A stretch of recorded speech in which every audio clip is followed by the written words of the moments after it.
Hi, everybody. It's Susan again. This time I'd like to talk to you about Jupiter, which is stationing direct in a few days. And I want to show you how you can use astrology in a really practical way as a way of kind of understanding where you fit into the cycle of your life in terms of what it is that you'd like to do. This is especially with regards to your life purpose or the feeling that you have of engaging with life on a higher level, if you like, what it is that you feel you're here for. We're going to look at the different stages of the Jupiter cycle. So I'm going to show you a bunch of different charts. If you're not interested in the techie stuff, just listen to what I'm saying and note the dates down. So you might like to take some paper and a pen or take out your phone and write some notes to yourself, because I'm going to give you a few dates to contemplate. And then at the end, I'm going to show you how that has been aligning for me, just to give you an illustration of how this pans out. In my case, it's really quite literal how it's all working out. So it can be a really interesting way for you to trigger some ideas in your own life of how things are changing for you. So first and foremost, let's remember that Jupiter is all about our beliefs and about wisdom. Go back to my recent video about the Sagittarius new moon, because this is already playing into that, because the day that Jupiter stations direct, it happens only minutes after that Sagittarius new moon. So in that video, I'm talking about that difference between what we believe and what we know, what we understand about life through experience or through an inner knowing that comes from a different place than our mind, or from information that we're getting from somewhere else. So this is very strongly what that's about all through this cycle, because this Jupiter cycle started in Pisces and it's ending at the very end of the zodiac, at the end of Pisces. And we're almost there now, but we're not quite there. That's coming in the spring. And let me explain step by step how that's going to look for you. But just keep in mind, where you find Pisces and Aries in your chart are the areas of life where we're really focusing in on. And especially if you have planets there, this is going to be even more important for you. Equally, remember the role of Jupiter, which is about that understanding of life, the philosophical side of life, the principles and your morals and the way that you engage in life. And the more you engage in this way through whatever you do in terms of your career or your relationships with people, the more good fortune Jupiter will bring you. Because if you're in that kind of Jupiterian way of acting in life, which is honest and open and upright, morally upright, not in a moralistic sense, but just in doing the right thing, causing no harm, being kind, being generous, those are Jupiterian qualities. So when you apply Jupiter in this way, you can really find success and growth in wherever that domain might be. For some of you, it'll be in career. For some of you, it'll be in relationships. That can be around children. There's a bunch of different things. As a Karaka, Jupiter represents the husband for a woman or a male partner, masculine energy of the partner in a chart traditionally. It can also represent children. Jupiter represents gurus and teachers. And so that can also, in our modern day, represent not just the classical sense of teacher or someone who guides you, but also a counselor, somebody who's giving you advice, a mentor of some kind. And this is not like who's teaching you your ABCs. This is somebody who's teaching you something about life itself, or something valuable, how to progress through life itself. So those are the Jupiterian symbols that we're looking at here. So throughout this whole cycle, we've really had to look at that aspect of, what do we believe? What are my guiding principles in life? Again, look at that new moon video that I recently did to see more about that. And then understanding, am I really tapping into my innate wisdom? Am I really tapping into something that I know about life and that I'm following in terms of my own role in life? Or is this something that I'm doing because I kind of think I should, or it seems socially appropriate, or it was kind of handed down from on high by my parents, et cetera, et cetera. So just keep examining all of that throughout this cycle, even as we go back into March and forward into next April. So keeping that in mind through this whole video, we're looking to connect to those eternal values of truth and love and compassion, and not these so so-called social beliefs or socially imposed beliefs or superficial beliefs in terms of the stuff of life, So this is really deep. It's more about your path, and that's going to be much less to do with the sort of temporal stuff. This is very much more about what you leave behind you after you leave this planet. It's a much more durable sense of participating in life. Along those lines, especially in Pisces, Jupiter asks us to have trust. So Jupiter is also about trusting. It's about having faith, understanding that life itself is taking care of itself and taking care of us. The thing that is beating your heart is beating my heart. So we're not doing this. I don't wake up in the morning and say, okay, heart, start beating. It's just happening. And all of the stuff that happens to us in life is in a flow of things that are happening all the time. And very seldom are we actually genuinely creating that. And I know it's very popular to think about sort of manifesting, and of course we can visualize and manifest certain details of our life, but we can't create the whole picture. There's so many things that are out of our control. And paradoxically, when we let ourselves get into that flow of life, which is all about that Piscean energy, that watery, trusting Piscean energy of compassion and letting go and surrender, then we're really in a space where we can start to create. And that's one of the reasons why Pisces is ultimately considered a really creative energy, because it's the end of a cycle, but it's the nourishing aspect of the beginning of a cycle. It's kind of like the womb. It's like the amniotic fluid that's in the womb that's keeping you alive when you're an infant inside your mother. And it's birthing something into Aries. So before we are able to kind of jump into the world, we have to consolidate what it is that we feel we stand for, what it is that we're here for. What do we believe in terms of what life is all about, let's say. So, of course, all spiritual philosophy speaks about trusting life. This is not unique to one or another culture or religion. And more particularly, organized religion tends to want you to trust a particular version of that. So quite different to a spiritual way of living in harmony with all of life, a sort of Taoist, maybe more yogic way of looking at all of life in the flow of life, as opposed to being inside a temple or a particular structure that's going to teach you the right from wrong, etc. These are the innate knowings, the innate things that we understand about life. So we're not looking to follow an individual. We're not looking to follow one theme or one idea. It's about following life itself and trusting that there's something in life that is guiding us through life. And that we kind of, the only thing blocking us from going through that flow of life is to sit with it and sit in our sense of, what is this moment asking me for? What is this moment calling me to do? So this is very Piscean. It's very much that energy that we're working with right now, while Jupiter is still in Pisces for just the next few weeks. But the cycle, because it began with the Jupiter-Sun conjunction in Pisces, is actually a Piscean cycle that lasts a year, regardless of whether Jupiter is there or not. So let's have a look back to March, and we're going to look at this cycle where Jupiter met the Sun. It's a synodic cycle that happens basically every year, but every year it's happening in a different sign, because Jupiter takes a little bit more than 11 and a half years to go around the whole of the chart. And so we have Jupiter roughly 1 year in each sign. In this particular case, Jupiter is in its home sign of Pisces. And so you can see now Jupiter connected with the Sun at basically 15 degrees of Pisces. And that was on the 5th of March. But I want you to go back into that period of early March, the whole first week, basically. So a few days on either side of the 5th of March. And if you'd like, you pause the video now and take down some notes, or just write down the date and try and remember what it is that was going on in your life that seemed like a sense that something had to change. There's now a new beginning.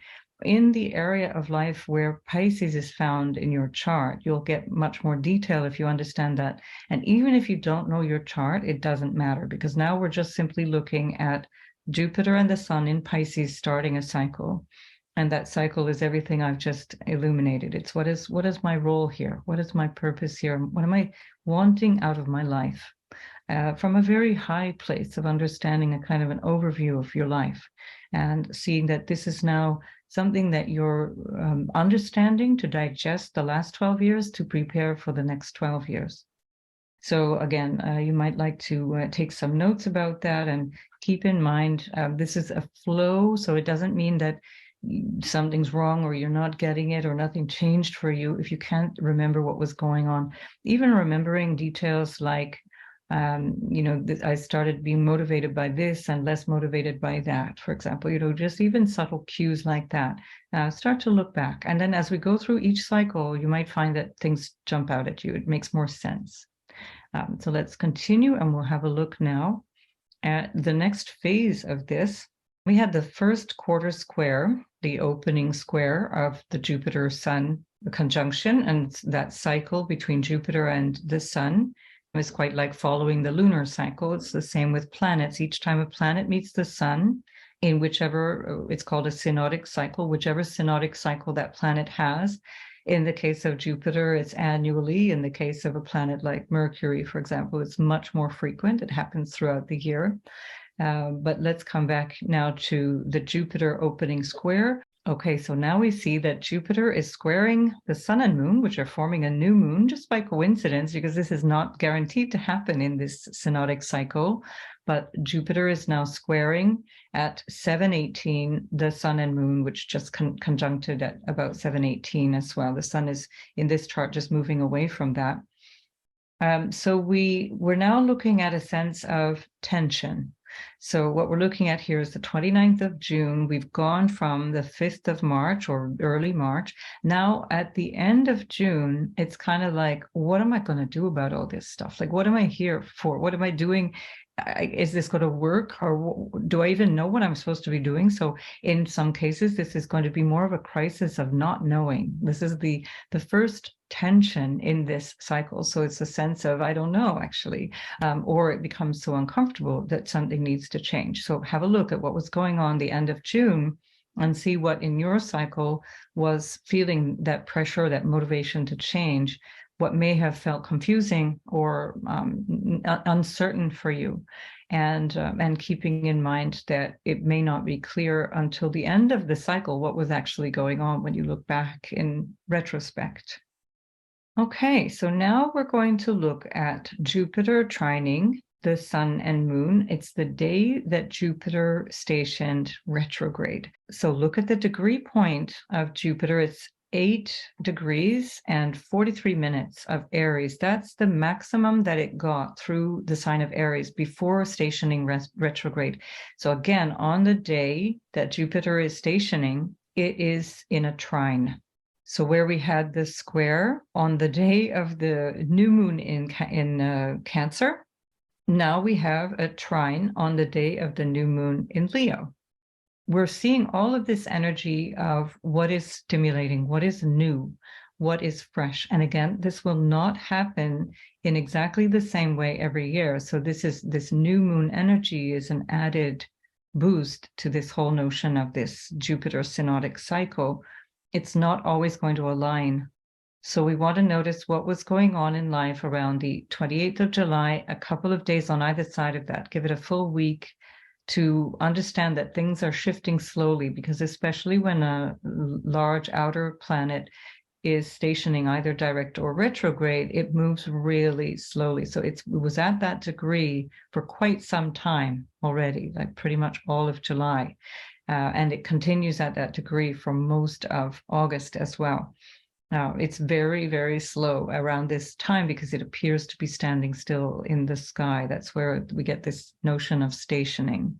So when we have this understanding now, we can say, well, what was going on at the end of July? Keeping in mind that when we had this trine and this station direct, we also had at the same time the Mars North Node and Uranus conjunction. Now I've taken all of the outer planets out of this chart just to simplify it. So you're not seeing Uranus, but they all joined on the 31st to the 1st of August at 18 degrees of Taurus. So there was just this huge itchiness for change, something needing to be shifted, something needed to be changed. And so go back into your own life and try and understand what was the big frustration right at that stage. And for extra clues, look where Aries is in your chart and try and understand that aspect coming from that house. So now we're going to look at Jupiter opposing the Sun. As Jupiter is opposing the Sun now, we are halfway through the cycle. So this was the end of September. Again, the 26th is the exact date, but think of days before and days after. Notice as well that we were just off a new moon. So it was a day roughly away from a new moon that would have happened, or perhaps actually probably same day. In fact, 26th of September was a new moon. So it's just hours off that. And so this cycle is really tracking the lunar cycle, which is really extraordinary. So again, and then the other aspect, which is interesting but not necessary directly for what we're looking at here, is that there was a conjunction on the same day of Mercury and Venus. So with all that in mind, it would have been a massive impetus for change and adjustment when Jupiter is opposing the Sun. Now we're confronted with the choices we've made since March. So since the beginning of March, with all of the adjustments that we've needed to make in the intervening months, now we're here and we're like, okay, what do we do with this? Do I keep going in that direction? Do I need to adjust? Do I need to hold back? Do I need to add in more? And start to notice in your own life how that might show up for you. So again, the date doesn't have to be exact, but it's going to be useful if you look around the last week of September. So now we're back to where we were at the beginning of the video, which is coming up in a few days. So we haven't been there yet. So now you're going to start to pay attention. So Jupiter is stationing direct at the time of the new moon again, and it is this time it's going to be in the Sagittarius new moon, and it's going to be trining once again. So each time Jupiter stations, either retrograde or direct, it's going to be trine to the Sun. It doesn't mean it'll always be trine to a new moon. So it's just keep that in mind. This is really special, but it will always be trine to the Sun. And that's part of the cycle that Jupiter has with the Sun. And so now we're looking at ways that we're starting to see how everything has expanded in all of this. Now we're getting this trine that is showing us the results of what we've done, the results of the work we've put in, or the results of what it is that we've decided is important in terms of our work in this life. And again, you can scan all the way back from the beginning of March until now and start to see that there's a certain feeling of satisfaction. Ideally, of course, it won't be true for everyone, and especially if you haven't been able to undergo the changes you wanted to undergo, or if you haven't been able to really fully realize your plans, it's still not too late. It's definitely time to, really go back over all of those stages and see what you would have wanted to do differently and try to catch up now. There's still time to keep this energy moving forward. We have this moment where for about one more month, we've got Jupiter in the sign of Pisces, which it rules. And that's just reminding us of what we started in March. It's reminding us, what was that thing that made you so uncomfortable that something needed to change? What was that idea that you had about your life, that you had about your role in life, that you're now starting to see the results of? And now what are you going to do about that? So now we have this phase of time between now and the next square, or the final square in the series, where we can start to see the benefits or the fruits of what we've done and keep growing and keep expanding in that direction if it's been working for us. Now we've got the last quarter square of Jupiter to the Sun. And the last quarter square is not only, again, from this cycle that we're looking at, but it means that both the Sun and Jupiter, in this particular case, are starting new signs. So this is happening at the solstice, and both the Sun and Jupiter are in 0 degrees of cardinal signs. So this is extremely important. This is what's called the Aries point of the chart. It means that what you're doing now, this energy is to be brought out into the world. It can be visible. And again, that won't apply to everybody, but it will apply in your way, in your life, that it's going to be noticeable. Something's showing up now in your intentions and in your life. And this is where the last tension is. It's like, okay, is this working? What needs to be adjusted? It's kind of a testing ground. Cardinal energy is all about initiative, starting something new, especially in Aries. It's particularly pioneering energy. Jupiter in Aries can be extremely outgoing and vivacious and bold as well. Beware that you're not biting off more than you can chew, of course. I think the sun in Capricorn is helping to ground that, ruled by Saturn. You know, Capricorn is very pragmatic, and so this can slow that energy down a little bit. But nonetheless, we have Jupiter in Aries till the middle of May. So just keep that in mind, pacing yourself, testing as you go with the project, checking for a third opinion. Is that working for you? Is this something that is, is this realistic? Is it going to work? Can your friends see that this is a good thing and a good fit for you? And again, not that you're looking for other people's approval, but just in case you might have great ideas that in fact end up just fizzling out because they were too big. Jupiter is about going big, and Aries is about go big or go home. So just bear that in mind. Again, we're looking at this really strong energy of starting something. Very, very interesting cycle that we're in right now.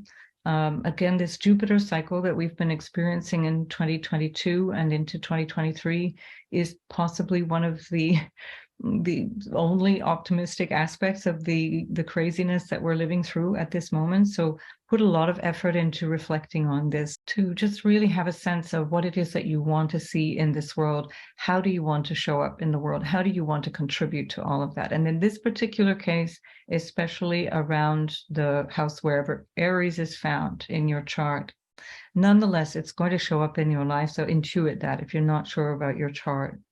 So I will be posting a video about Jupiter in Aries in the coming days. So that will clarify that for many of you if you're in doubt, and especially with regards to how that's going to affect you next spring. Nonetheless, I think you can easily intuit what's been going on just based on what you've been experiencing in your own life now. So this is the opportunity to make any course correction that's necessary, to perhaps get back to the drawing board or get down to hard work to make the goal realized in April when you start that new cycle. So you're really working towards making this successful in whatever area of life that is for you. So let's remember that Pisces is the end of the zodiac. So it's ending long-term activities. This is something of a cycle that may have been 12 years of your life, the past 12 years of your life. So whatever began, the last time Jupiter was in Pisces, which was in 2010, off and on, because it went again back and forth over Pisces, Aries, and up to the middle of January 2011 is winding down now. It's allowing for a whole new cycle to begin. You're already going to feel this here at this last quarter square, because when Jupiter enters that 0 degrees mark of Aries, so as it's squaring, it's just gone over this Aries point into Aries. For some of you, that's going to be on the 21st of December, for some of you on the 22nd. So again, these days are for me here in Europe, and you'll have to adjust for your own time zone. But nonetheless, it's around the solstice. And you'll notice that this new direction of Jupiter in Aries is going to pick up momentum when Jupiter crosses the 9 degrees of Aries point as of about February 13th. So again, in fact, on the 13th of February, it should be pretty much everywhere just because of the timing. So again, it's going to be picking up momentum because moving into the 9-degree point of Aries is completely new territory. This is a zone of the zodiac which it hasn't covered at all since 2010. So start to understand what it is that you feel is your next new cycle. What is the thing that is being called out to you in the sign of Aries? Look for that in your chart. Whichever house that's in is going to give you more details about that. Again, if there are planets involved or points in the chart involved, you're going to notice more about that. And just recognize that this cycle is including this bigger sense of what's next for me. So there's the finishing off, this ending point, but also okay, this is new, something new is coming in. So you'll feel it from mid-February building till mid-April when they conjoin again at 21 degrees of Aries on the 11th or 12th, depending where you are. So now we're going to see the final bit of this cycle. This is the end of the cycle. Now, Jupiter is going to meet the sun in Aries this time. It's going to be at 21 degrees, 44 minutes of Aries. So again, check where Aries is in your chart, how that's showing up. And notice that this, again, doesn't reflect any new moon or anything else. So this is not specifically tied to this cycle. That was just a really incredible coincidence that we had all of that energy coming up in the last in this previous cycle. So we're consolidating now all the way through from the beginning of March of 2022 till basically mid-April of 2023. Now we've got the sense of this cycle. So again, in this moment, as you're listening to me, this may not make sense. It may not be something that you're able to really figure out. It can start to make sense as you start to put the puzzle pieces together. And perhaps after December and into the new year, you'll start to feel, okay, now I'm getting it. There's something here I really understand. Okay, so as I mentioned at the beginning, I just wanted to show you how this is panning out in my chart, because it's actually it's aligning really closely to so many things that are happening in the stars. I seem to be particularly strongly picking up on the zeitgeist at the moment. Here we are with my chart. I'm not going to give all of the details of my natal chart just for privacy reasons, but these are the basic planets. And again, the outer planets are not there. I'm just leaving that out of the picture for simplicity's sake, because I'm really focusing in on this Jupiter synodic cycle with the sun. So you can see that in March, it was just 3 days after my birthday that there was an exact conjunction. So my solar return this year actually mirrors this synodic cycle of Jupiter. It's a couple of degrees off, but it was conjunct on the time of my birthday. So the sun, Jupiter was a couple of degrees back, and Jupiter was about 2.5 degrees off my sun. And so we're looking at something now that is 3 days later, and it happens to be also the midpoint between Saturn and my sun. And in that way, the sun always represents career as well as other things in life. It's, of course, our perspective. This is a 9th house aspect. So Jupiter does very well in the 9th house. The sun also does very well in the 9th house. And this is very much about purpose anyway. So the message is just magnified. And that applies to all of you who are Cancer rising. The water signs in general, Cancer, Pisces, and Scorpio, will be feeling this very, very strongly. But particularly if you're Cancer rising, this emphasis of Jupiter is even more instructive, even more sort of by the book in terms of the meaning of this. So here I've started out, beginning of March, questioning, what am I doing? There's something new that's coming in. After many years of being a yoga therapist and working with Ayurveda, working also with astrology, mindfulness, and so on, certain aspects of what I was offering people were no longer really working. Things had stopped really gelling. And the astrology, which had recently been about 50% of what I did anyway, just started to take on a much stronger vibe. There was always that in the background. It was always building. And so this is definitely something to bear in mind. It was not a new idea. So this might be your case as well, where it's not a new idea necessarily. It's about what to do about this thing that you're doing. How do I want to orient myself in this way? That could be one way of looking at that. And again, for others, it could also be a completely new idea. It's not to say that's excluded. In my case, it's not a new idea. It's about a new way of expressing my purpose in life. Okay, now we come to the opening square. I think you can see where I'm going with this. So my midheaven is at 9 degrees of Aries, and Jupiter was just about at my midheaven. So by the time it actually retrograded a month later, it was conjunct my midheaven. Again, that new moon in Cancer was a square. So that square energy between the sun and Jupiter is showing this kind of shift that is not yet comfortable. I'm not quite sure about this, and there's definitely something that needs to be done about that. It's nearly on my moon, not quite, so that's a few degrees off for a transit, but of course it affects my moon within the days following, so that's about the emotional connection to all of that as well. I forgot to mention that at the 5th of March conjunction, there was also a nodal return happening, and that will, of course, add to this sense of urgency around having a new cycle. So both the 12-year cycle of Jupiter and now a kind of 18.5-year cycle of the nodes that's feeling immense pressure to start something fresh. So again, some of you will have a bigger message coming through than others, but nonetheless, it's going to apply to everyone. So at this point of the opening square, there's a lot of confusion and not necessarily a lot of answers. It's still not very clear because we're potentially, as I was, kind of trying to cling on to the past and make things work, try and find out why things were not working. And very clearly over the summer, things just stopped working in the way that they used to flow for me. And that for me is always a red flag that says something needs to change. Now we have the trine, and the trine is here again with Jupiter conjuncting my midheaven, and remembering that this is also that critical time of the year where we had Uranus, Mars, and the North Node all conjunct at the end of July, beginning of August. So a big impetus for change for all of us, without a doubt. And in my case, it doubled up because of the layers of meaning. So we had Jupiter on the midheaven. Venus was crossing my moon. Of course, Venus is about what I value, its money, its relationships. And then we have a new moon in the house of money, in the second house of Leo, in the trine with that Jupiter, which is in my house of career. So what was happening around this time was that the people that I used to be working with that would help me organize courses and that I would do things for, or I would do courses with them, which also included my certain clients that I would be working with, all of it just stopped working.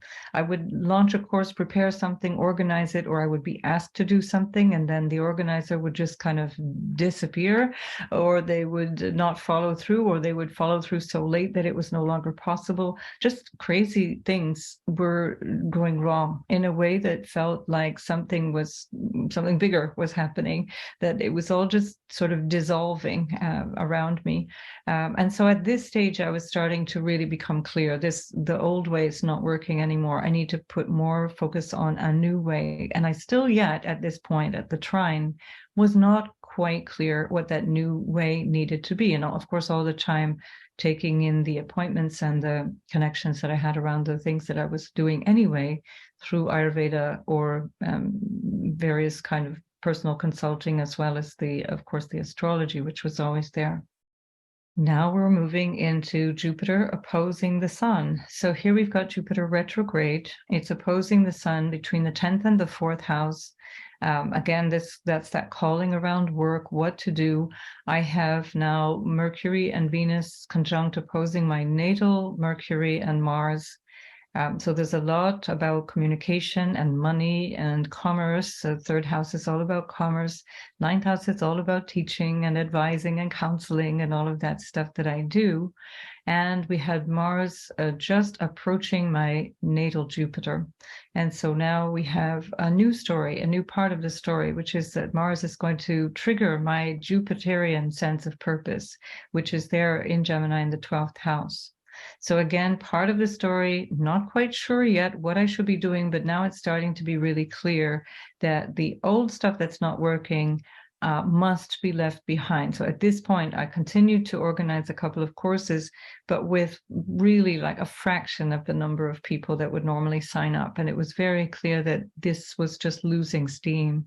And so I started to become more motivated by doing other things. And in fact, it was this process between the trine and the opposition, so between July, end of July, beginning of August, and then the end of September, where I realized that I needed to use YouTube. And this was, for me, something I had not felt comfortable doing in ever, because however much I had wanted to, for practical reasons, use YouTube, I really am a private person, not interested in showing up in the videos. So this took a really big leap of faith, as well as a big change of a sense of self, a sense of what I believed in terms of that Piscean understanding of what was possible, what was available to me. But then it required the boldness of Aries. So now I've got Jupiter in Aries in the 10th house of career, giving me a bit of a bold boost, saying, This is how you need to show up now. Now we're moving backwards. So Jupiter is still moving backwards. And the message is, let's see how this can fit in, how you can organize everything to restructure yourself, to let's kind of make this work. Okay, so let's see how the next phase goes when Jupiter is stationing direct. Now we're coming up to this moment, and Jupiter has stationed direct on my Mercury. I don't put it into this chart, but it also happens to be on my diamond. So I don't know if you're familiar with the Hellenistic diamond concept, but that is where we understand our role, what it is that's our driving purpose in life, in terms of the way the Greeks used to look at the calling or the energy of a person that they have already coming here that is reanimated in some form, in some way. In my case, it's on Mercury in the last degree of Pisces. This is very strongly related to astrology.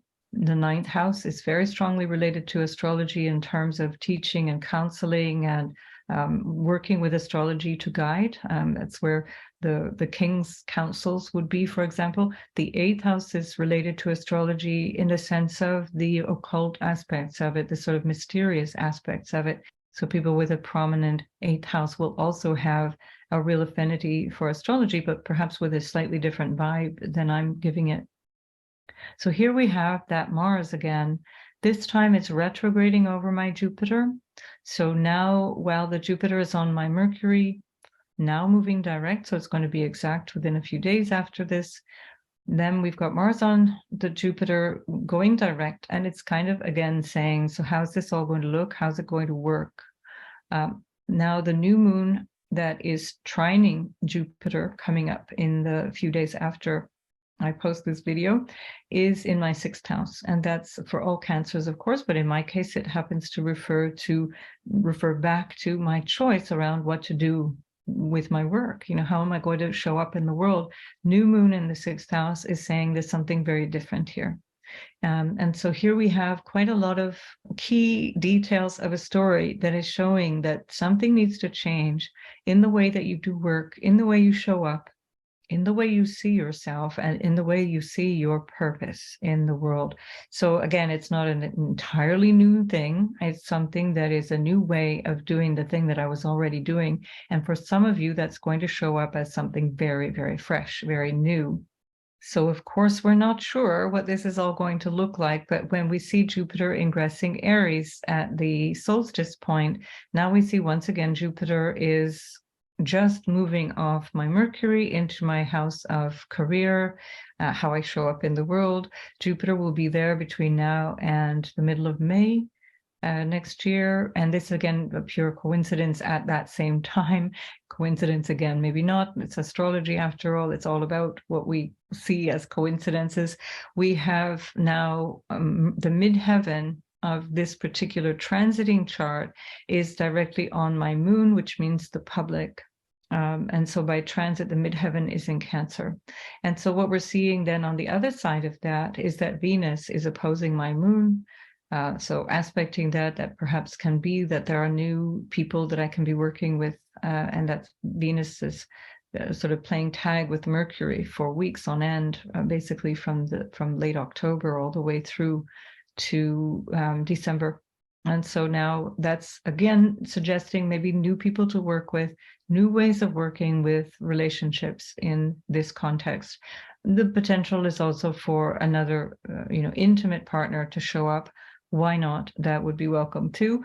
That's, I think, probably less of this story. The bigger part of the story is this whole career focus and the way that that's changing. So again, look in your chart how these things are shifting and what particular individual planets it might be affecting in your chart. And of course, I'm always there if you're interested in looking at that for your chart. If you're not sure for yourself, then I'd be happy to help you understand your chart better. It's basically what I do.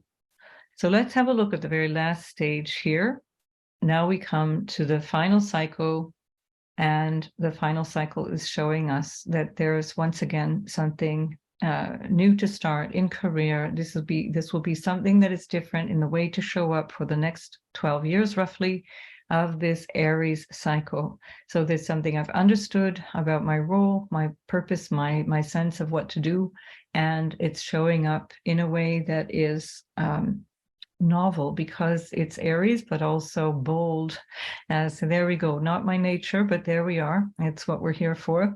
We're all here to get uncomfortable and do it anyway. Noting, just for those of you who are interested in the astrological bits, that the ascendant is now on the South Node. So that's about changing how you show up in the world. And we also see Venus has just crossed my natal North Node, Rahu, and that's again about money, how to make money, showing up in the 11th house, now just moving into the 12th house, which is Gemini, which is commerce. And so again, it's showing the picture about some way of showing up in the world to earn money. Mars going through Cancer is approaching my moon at this stage, and that will also be about being more bold, showing up better, basically showing up in a way that can really stand out. And that Mars is squaring my midheaven at this point. So again, the tail is very strong. It's again, how am I showing up based on what I want to do out in the world? That's the ruler of my midheaven showing up in my first house and soon to conjunct my moon at the point that there is a conjunction between Jupiter and the sun. So I hope you found this helpful. It's not that I wanted to show you all about me, but I think it helps to illustrate the story. In your case, this story could be something very, very different. It could be something very much to do with your home, or a sense of how you're thinking about your relationships or your future goals. It could be a million different ways, of course, that will look, because it depends on you, your age, where you are in your life development, and also your natal chart, of course. So if you want me to have a look at that, do have a look in the details below the video for all of the ways to get in touch with me. And as I mentioned before, go back to the video I just recently posted on the new moon in Sagittarius for some more ideas about this bigger cycle, because Jupiter in Pisces is ruling this new moon in Sagittarius, and the theme is very strong at this time, particularly because Jupiter is stationing direct on that same day. So thanks for listening, and I look forward to sharing the next video with you. Bye.